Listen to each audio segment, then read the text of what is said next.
Hola, buenos días. Bienvenidos a este Facebook Live de hoy, en el que les vamos a platicar sobre el acitrón, sobre su uso, sobre por qué se usaba y por qué no debemos de utilizarlo. Yo soy Esther Quintero, trabajo en la Conavio, en la Subcoordinación de Especies Prioritarias, y esta presentación está hecha por Angélica Cervantes y por Adriana Valera, que me van a estar ayudando en contestar todas las preguntas que tengan ustedes. Entonces, vamos a empezar con la presentación.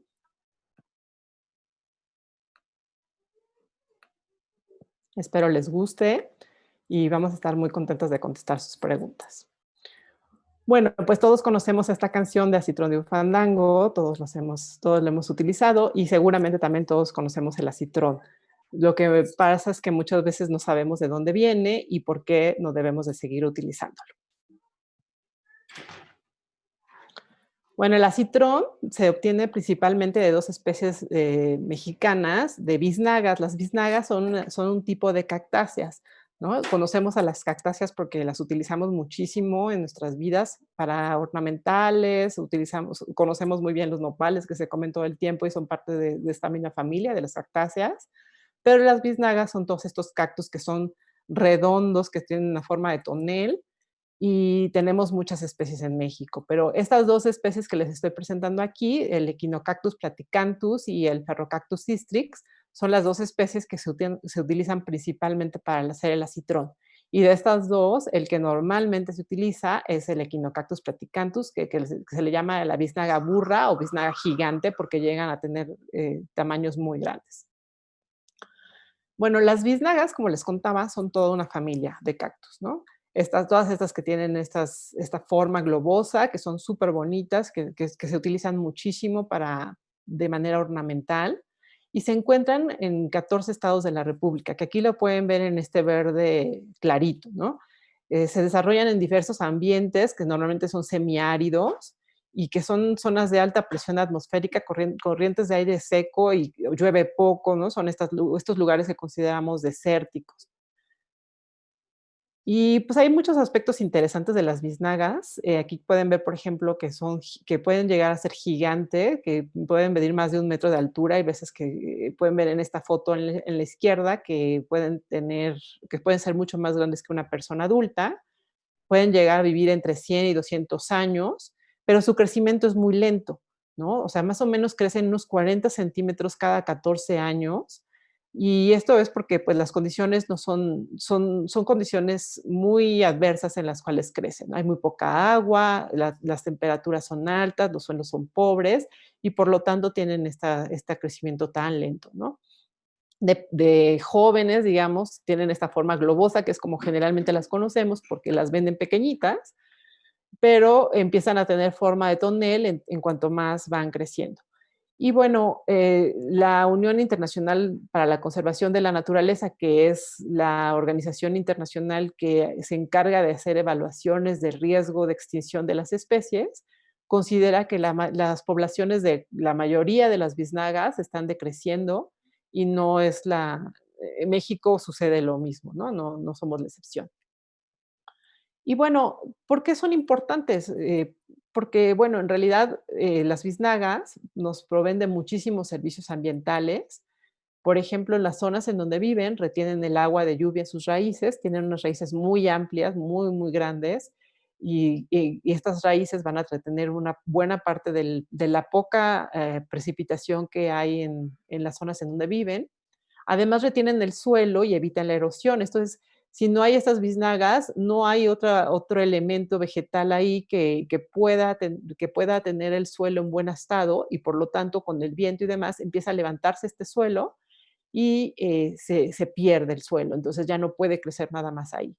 Producen además carbono orgánico cuando van creciendo, cuando van muriendo también.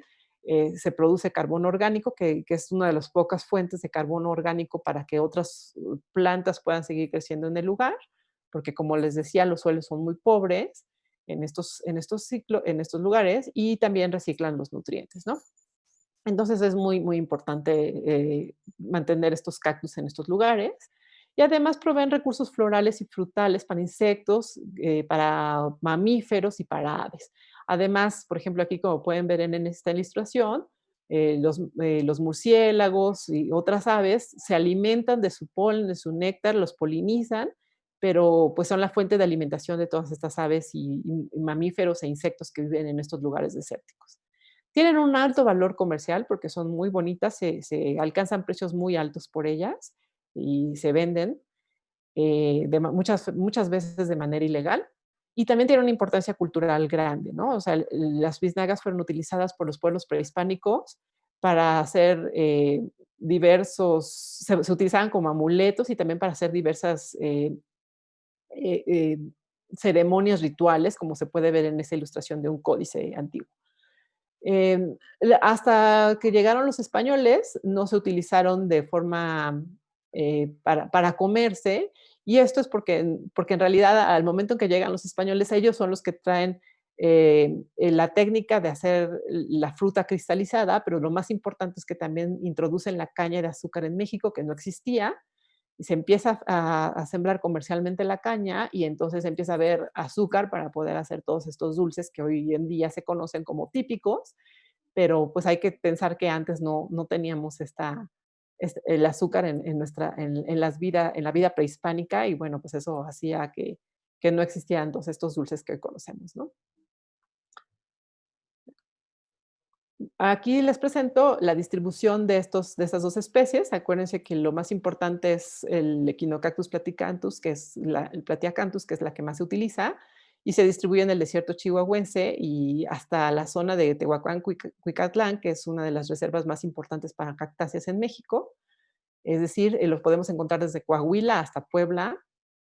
Estas plantas pueden llegar a tener hasta 2.5 metros de altura, de ancho y 4 metros de altura, por eso se conoce o sea, son plantas gigantescas y están en peligro de extinción, ¿no? La norma oficial mexicana 059, que es la norma, la lista de especies que están en riesgo y en peligro en México, la considera como en peligro de extinción.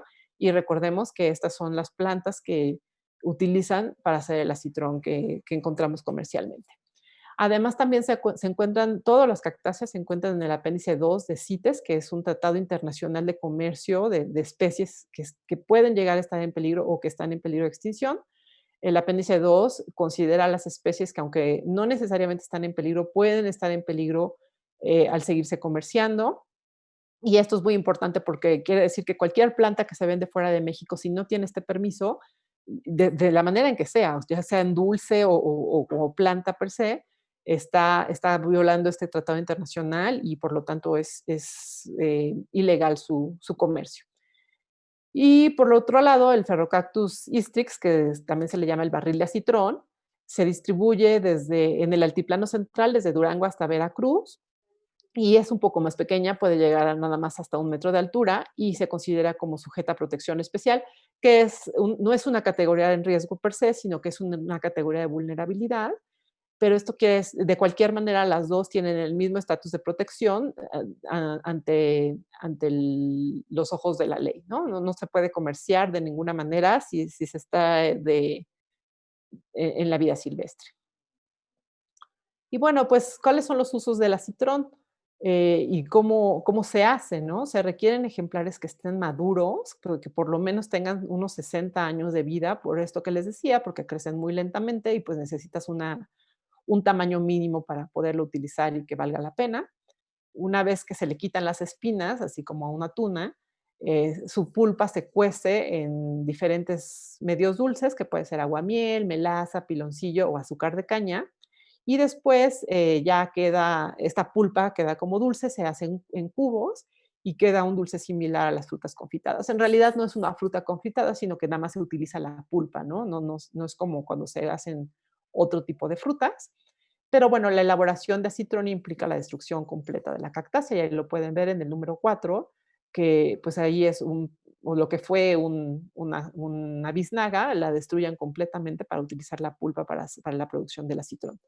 Esto quiere decir que no hay manera de que el acitrón se haga de una manera sustentable por lo tardado que es la producción de esta planta para que tenga un tamaño decente, ¿no? ¿Y en qué se utiliza el acitrón en México? Bueno, pues principalmente se utiliza en diferentes épocas del año, de agosto a septiembre, para los chiles en nogada, Ahorita estamos justo en esa temporada y por eso nos pareció que era muy importante hacer esta plática en este momento, porque se empiezan a comercializar muchísimo los chiles y se empiezan a comercializar muchísimo el acitrón, ¿no? En diciembre también se utiliza para hacer el pollo, para hacer el relleno del pavo y a veces también se utilizan en los fruit cakes, aun cuando nadie se los come, de todas maneras se utiliza. Y en enero se utiliza mucho para la rosca de reyes, ¿no? Entonces, normalmente ya no encontramos roscas de reyes con acitrón, normalmente ya se utilizan solamente ates, pero muchas veces se sigue comercializando y se siguen encontrando algunos lugares donde las roscas de reyes tienen acitrón. Otros platillos que se encuentran durante todas las épocas del año y que para los cuales se utilizan el acitrón es para muchos tamales dulces, para este platillo tradicional de Chihuahua que se llama champandongo, para la capirotada blanca de Sinaloa y para la morcilla de cerdo de Zacatecas, ¿no? Que en Zacatecas es una zona en donde se encuentran muchas de estas biznagas, entonces se utiliza para todas estas morcillas dulces que tienen frutas y semillas, se utiliza el acitrón. Pero bueno, ¿qué alternativas tenemos para no utilizarlo? En 2011, los estudiantes de gastronomía del claustro de Sor Juana encontraron que, pues, en realidad se puede sustituir por diferentes frutas, sobre todo aquellas que son como de sabores muy neutros, como el chayote, el choconostle, que es un tipo de tuna que se utiliza para muchísimos guisados en México, aunque no es muy común encontrarla, por ejemplo, en los súpers, o sea, sí se utiliza muchísimo. También con la papaya y con la jícama, ¿no? Todas estas frutas se cristalizan y ellos encontraron que la jícama es la mejor para este tipo de usos, porque, pues, porque tiene una textura fibrosa como un cactus y no tiene un sabor que sobresalga con nada, ¿no? Y es un poco lo que pasa con el acitrón. En realidad, el acitrón no tiene un dulce, no tiene un sabor definido, sino nada más tiene un dulzor muy marcado, y que en realidad viene dado por el jarabe en el que se cocina. Y lo mismo pasa con la jícama. Es bien importante saber que la SADER, que es la Secretaría de Agricultura, considera a esta especie como protegida y que limita su utilización, ¿no? Y que considera un delito penal comercializar el acitrón. Entonces, de hecho, si encontramos todavía acitrón vendiendo en México, se puede hacer una denuncia ante la Profepa y está penado o sea, penalmente hay una sanción por su utilización, por su venta. ¿Qué otros usos tiene esta planta? Pues como les decía, es ornamental, ¿no? Son plantas muy, muy bonitas, son muy vistosas. Todas las biznagas se utilizan muchísimo para landscaping, para utilizarse en jardinería. Y hay muchísima gente que las compra, sobre todo en Europa, para coleccionistas de cactus que las consideran, ¿no? Muy valiosas. También se utiliza como forraje vivo para cabras y burros, ¿no? En todos estos lugares se utilizan estas biznagas para que sean forraje, y ese es uno de los peligros que también enfrenta la especie. Y también se utiliza tradicionalmente como su uso medicinal, ¿no? Se considera que es diurético, por lo tanto es bueno para cualquier afección renal, por ejemplo, y también se considera tradicionalmente que su uso es eh, importante para los malestares prostáticos. Pues, ¿qué otras amenazas tiene estas biznagas? La destrucción del hábitat es algo que hay que tomar en cuenta, ¿no? Se cambia el uso de suelo para pasarlo para crecer el ganado, para fines urbanos o para instalación de infraestructura, ¿no? Cuando hicieron, por ejemplo, la carretera de México a Oaxaca, se destruyeron buena parte de poblaciones de biznagas, no nada más de estas especies, pero como pasa por la zona de Tehuacán justamente, pues hay muchas especies que sufrieron y en 2018 también pasó lo mismo en otro estado, ¿no? Que cuando se mete una carretera, pues empiezan a haber problemas para la destrucción de todas de estas especies. Como les decía, también se utiliza como forraje vivo, lo cual también pues está muy mal porque el animal come estas plantas y estas plantas muchas veces no se regeneran. Hay veces que pueden tener ataques de bacterias y de hongos en los lugares en donde fueron mordidas y toda la planta se muere. También hay depredación por burros ferales que hay en la zona. Ferales quiere decir que no son burros que sean de nadie, sino que se quedaron por ahí y se volvieron a hacer como silvestres, pero pues estos burros ferales son una plaga y son un problema para, sobre todo para estas plantas. Y también se utiliza sus frutos y sus semillas, ¿no? Las semillas son muy cotizadas porque se venden también para los viveros, para los coleccionistas, y de esta manera pues no puede haber nuevas plantas para las siguientes generaciones. El ganado, también cuando hay ganado en la zona, lo que pasa con el ganado es que al estar caminando, a apachurran el suelo, lo aplastan de una manera que ya no puede tener, aire, que ya no pueden la materia orgánica no se puede reciclar y por lo tanto no es un hábitat apropiado ya para que estas cactáceas sigan creciendo ahí, ¿no? Las semillas no pueden germinar y no se pueden establecer estos nuevos individuos. Entonces, el la compactación del suelo por el ganado es un problema, no nada más para los cactus, es un problema en todos los lugares en donde hay ganado, pero especialmente en estas zonas desérticas es un problema muy importante. Bueno, ¿qué acciones de conservación se tienen? La acción más importante es la veda del acitrón, ¿no? O sea, desde hace muchos años el acitrón está prohibido. Se incluyó en la lista roja en México, como les decía, en la norma oficial mexicana. También está incluido en la Unión Internacional de la Conservación de la Naturaleza y, como decíamos, está incluido igual que en todas las cactáceas, está dentro del listado de CITES. Pero además hay grandes áreas naturales protegidas, sobre todo dos, que conservan gran parte de las poblaciones de estas biznagas, que son la Reserva Estatal Real de Guadalcázar en San Luis Potosí y la Reserva de la Biosfera de Tehuacán-Cuicatlán, que es entre Puebla y Oaxaca. Estas dos áreas naturales protegidas, como todas las áreas naturales protegidas federales en México, están manejadas por la Comisión Nacional de Áreas Naturales Protegidas, la CONAM, y de ella depende que las poblaciones que hay en ellas se conserven. Y bueno, a pesar de que la biznaga está regulada por la norma oficial mexicana, puede crecer y se puede utilizar de manera comercial siempre y cuando crezca en las unidades de manejo para regulación de vida silvestre, que se llaman UMAS, y existen unas pocas sumas autorizadas para el aprovechamiento de la biznaga, ¿no? Crecen estas plantas desde semillas que tienen, normalmente se les dan autorizaciones a las personas que en sus predios crecen estas plantas, ellos piden una autorización para su uso y la Semarnat determina si se les da el permiso y además ellos cada año tienen que decir cómo van las poblaciones, cómo va creciendo, qué número de plantas juveniles tienen, qué número de plantas y de qué tamaño son los adultos. Y de esa manera la Semarnat determina la tasa de aprovechamiento que se le da a cada UMA cada año. Sin embargo, como les contaba, pues en realidad tenemos una tasa de aprovechamiento muy, muy baja porque se tardan tantos años en crecer que es muy difícil que pueda ser redituable comercialmente. Entonces, muy probablemente estas plantas que se crecen en realidad sean para uso ornamental más que para uso de acitrón, ¿no?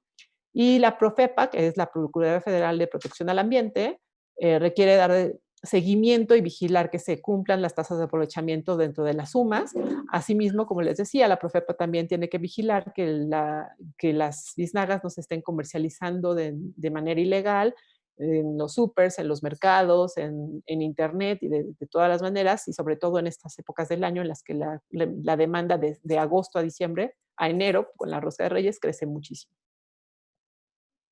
Y bueno, queríamos dejarlos con una alternativa sustentable para el uso del acitrón, ¿no? Entonces, les queríamos compartir esta receta de jícama cristalizada que Adriana llamó el acitrón sustentable. Esta receta me lo dio Tony Rebollar, que por cierto fue mi primera maestra de biología en mi vida. Y se hace con jícama. Necesitamos una jícama grande, se pela, se corta en cuadritos y para una jícama grande se utiliza más o menos un litro y 300 gramos de agua y 300 gramos de azúcar, ¿no? Se pone a hervir la jícama en pedacitos alrededor de 20 minutos, moviendo constantemente para que la fibra se ablande. Se tira toda esta agua con la que se hirvió y se ponen los cuadros de jícama en otra olla que esté apenas cubierta los pedacitos de jícama con el agua y se pone ahí con el azúcar a cocer en fuego lento durante 15 minutos, ¿no? Después se deja evaporar muy lentamente hasta que el jarabe esté espeso, se sigue moviendo para que no se queme por debajo, se tiene que estar moviendo constantemente y vigilando que el azúcar no se queme.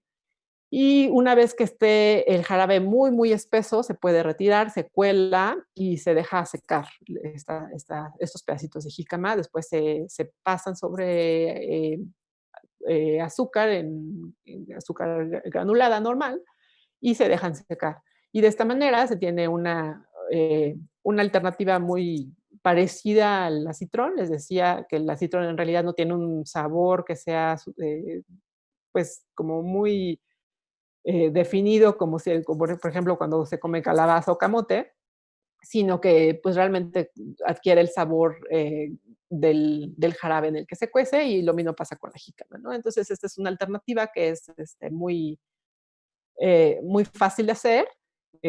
La jícama es baratísima, la conseguimos en todos los lugares y no nos tardamos mucho en hacer esta receta y se puede sustituir perfectamente para los chiles en nogada, para el picadillo o para cualquier otro platillo que ustedes quieran hacer.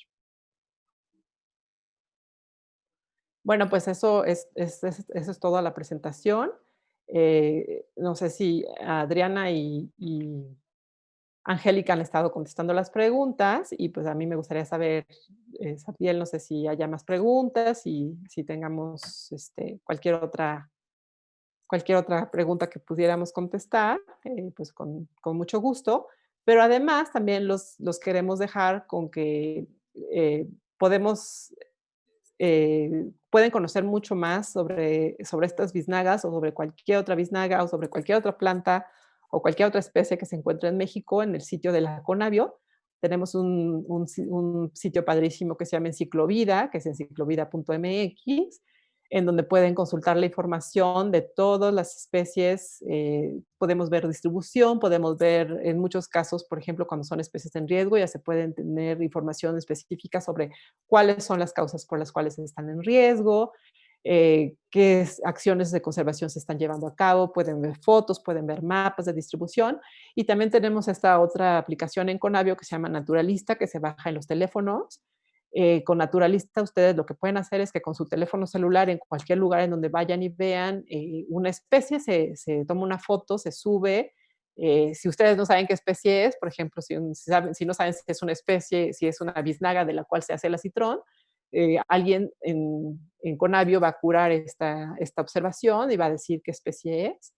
Y gracias a Naturalista, además, pues podemos saber cómo están las poblaciones en medio silvestre. Es una cosa que se llama ciencia ciudadana, en la que la gente nos contribuye con sus datos para poder saber cómo están las poblaciones de especies en México, si encontramos especies exóticas, si las poblaciones de biznagas están siendo comidas por los burros ferales o cualquier otro dato interesante que pudiéramos tener, ¿no? Entonces, yo los invito en realidad a consultar estas dos páginas de Ciclovida y de Naturalista. Es muy, muy importante que todos seamos parte de la conservación, o sea, cada una de las acciones que nosotros hacemos o dejamos de hacer impactan en la conservación de las especies en México, no nada más nos corresponde a las personas que estamos o en el gobierno o en las organizaciones de la sociedad civil, sino que en realidad todas las acciones que nosotros hacemos o dejamos de hacer impactan al resultado que queremos tener en la conservación.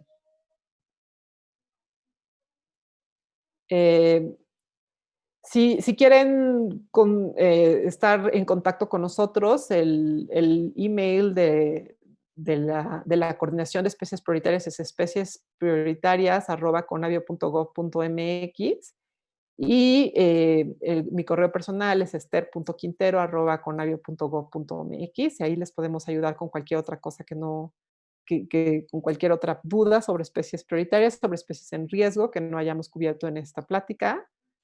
Y bueno, pues aparte de la jícama, tengo otras recetas, pues otras recetas de que tengo muchísimas recetas. A mí me encanta cocinar. Pero para hacer fruta cristalizada, en realidad pueden seguir esta misma receta. Hay muchísimas recetas de frutas cristalizadas que están disponibles en la red. Las frutas cristalizadas que se venden normalmente en México, primero se curan un tiempo en cal. Es un proceso un poco más complicado, pero de cualquier manera están disponibles en internet. Y para hacer el choconostle o para hacer, por ejemplo, también con calabaza se puede hacer como si fuera un dulce de pelos de ángel, que simplemente se hierve la pulpa y se pone azúcar y se guarda como una mermelada, ¿no? Entonces, pues hay cualquier cantidad de recetas que se pueden utilizar, pero este, pues yo les invito a que utilicen esta de la jícama, que en realidad es una de las más sencillas de hacer y que es muy barata y muy accesible para todo el mundo. Y bueno, ¿qué plantas o recursos naturales están en riesgo por su uso en la gastronomía mexicana? Esa es una pregunta bien interesante porque creo que o sea, el acitrón definitivamente es una de las especies que más se usan en gastronomía y que están en peligro de extinción. Casi todas las cactáceas que se llegan a utilizar, aunque no sean para gastronomía, están en peligro de extinción por este crecimiento lento. Otras especies que se utilizan en gastronomía en México, bueno, por ejemplo, muchos peces de agua dulce se utilizaban, ¿no? Tradicionalmente en muchos lugares de México, por ejemplo, el pez blanco en Pátzcuaro y otros peces de agua dulce que también se utilizaban para hacer tamales tradicionalmente y que, bueno, pues ahora ya no se pueden utilizar porque o están totalmente extintos o están en peligro de extinción, como pasa con el pez blanco de Pátzcuaro. Pequeños camaroncitos también, acosiles, que también se utilizaban mucho en gastronomía. Ya hay muchos lugares en los que están extintos localmente y ya no se pueden utilizar.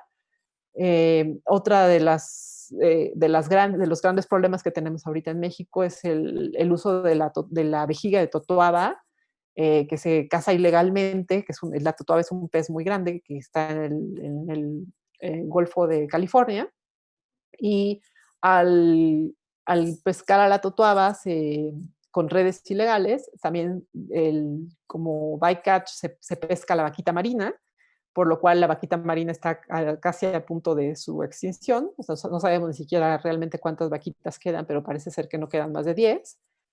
Y pues la totuaba pues es una de esas también especies que se utilizan para fines gastronómicos o para fines de medicinas tradicional, sobre todo en el oriente, y que por su uso se está perdiendo a la especie de la vaquita marina, ¿no? Que es el único mamífero endémico que tenemos en México.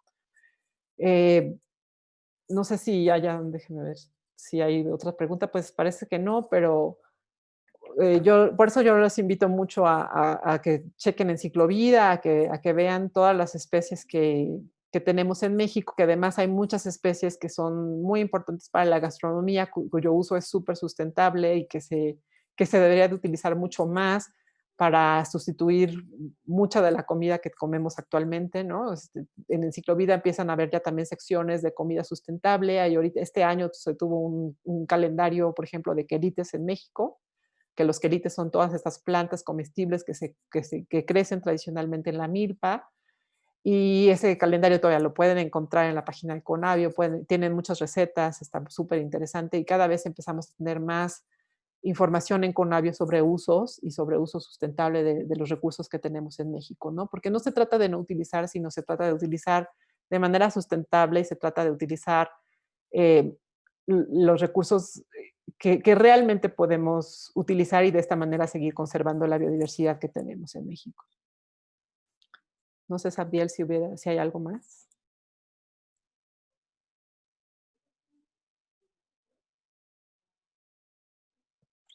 Bueno, pues si esas son todas las preguntas, entonces yo les agradezco muchísimo su atención, sus preguntas. Mil gracias a Adriana y mil gracias a Angélica por, por toda su ayuda con esta presentación y al contestar las preguntas. Muchas gracias a Edgar y a Loren, que también están en la coordinación y que también todo el trabajo que se refleja aquí es un compendio de lo que hacemos todos juntos todos los días en la coordinación de especies prioritarias. Muchísimas gracias y hasta la próxima.